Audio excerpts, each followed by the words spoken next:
Greetings, I'm DonTheCrown, and welcome to a crafting guide. Today we're going to be talking about crafting a physical crit attack sword in patch 3.5. I've included a Path of Building pastebin with example swords and basic gear in the description. As a quick aside, for this video I'm going to assume that you're either a champion or have some other way of preventing enemies from evading your attacks.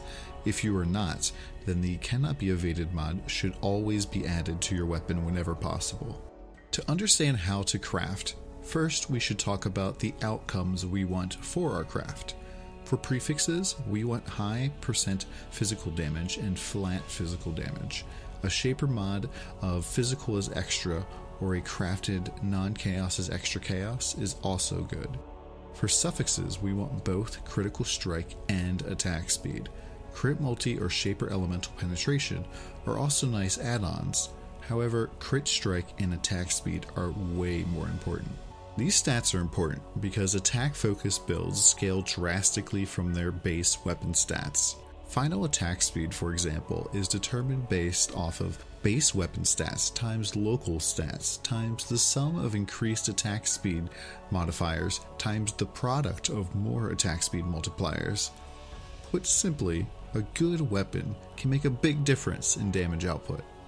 For a weapon base, we are going to use a jeweled foil. This is the best option as it boasts the highest attack speed, crit strike, and DPS of all swords. Spiraled foil is just slightly behind on DPS, and Corsair sword is slightly ahead on DPS, but behind in attack speed and crit strike. But since this guide is focused on crafting from scratch, we'll use the best base you can get, which is a jeweled foil.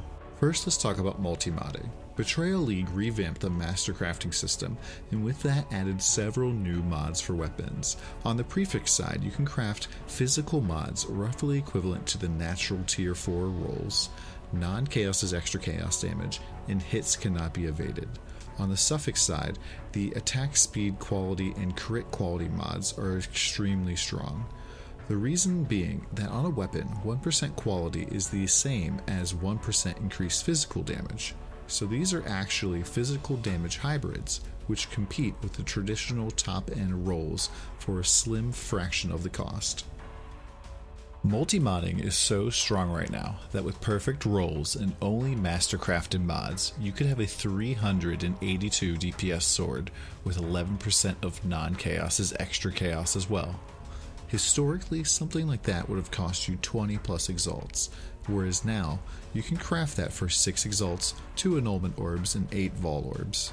One downside of multi-modding is that it takes up 1 suffix mod, so we're only able to get attack speed and critical strike on our weapon. The real strength of multi-modding comes from the ability to take one extremely strong mod and enhance it. For example, you can take a sword with just the flaring prefix and multi-mod it to have the potential for a 461 DPS sword with the non-chaos is extra modifier. In the interest of time, here are the rankings of single mods that you can roll for multi-mod. Starting at the top, you have Tier 1 flat physical, Tier 1 percentage physical, Tier 1 attack speed, Tier 1 shaper is extra, cold or fire, doesn't matter, Tier 1 hybrid physical, and lastly Tier 1 critical strike just barely above the pure multi-mod sword. This graphic doesn't show the whole picture though. There is one mod that's better than all the rest, and it's Takadi's, which is a percentage physical damage and physical damage's extra chaos modifier that's only available from Alva's Temple of Asawatl. This mod is rather rare on a jeweled foil and would require additional investment to get it into a multi-moddable spot. My recommendation would be to alteration spam an item level 83 jeweled foil until you land the flaring mod. Ideally, you would first use perfect fossils to get the quality up to 30%. However, you can also corrupt the sword later for 30% using bestiary crafting. From there, regal, and if you don't land an amazing mod, annul and pray. From there you can multi-mod if the annul didn't take off the good mod. The reason we chose item level 83 is because then you can still land the tier 1 percentage physical and hybrid if you get incredibly lucky on the regal. Or if you're feeling lucky, you can regal those mods as well. If you're looking to try your luck, you can use a shaper base, so you can try for a flaring shaped sword. if you slam a shapered sword that has been crafted with cannot roll attack mods, there's a 2 in 9 chance that you'll land a tier 1 roll and a 6 out of 9 chance that you'll land any as extra mod, assuming you hit prefixes. Lastly, let's talk about fossil crafting a sword. Once again, you want to start with a 30% quality item level 83 shaped jeweled foil. Use either of the following combinations: jagged prismatic corroded or jagged corroded serrated. If you land some high tier mods, you can annul or metacraft off mods till you have something that can be multi-modded. Remember that multi-mod itself takes up 1 suffix, so you'll need room for attack speed, crit strike, and then the multi-mod. And that's how you can craft a sword that has high physical damage, critical strike, and attack speed through either multi-mod or fossil crafting, which is great for any physical build, such as my champion.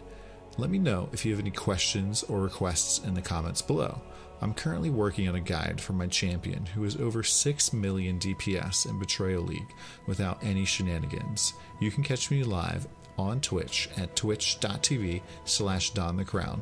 I'm live every day. Thank you very much.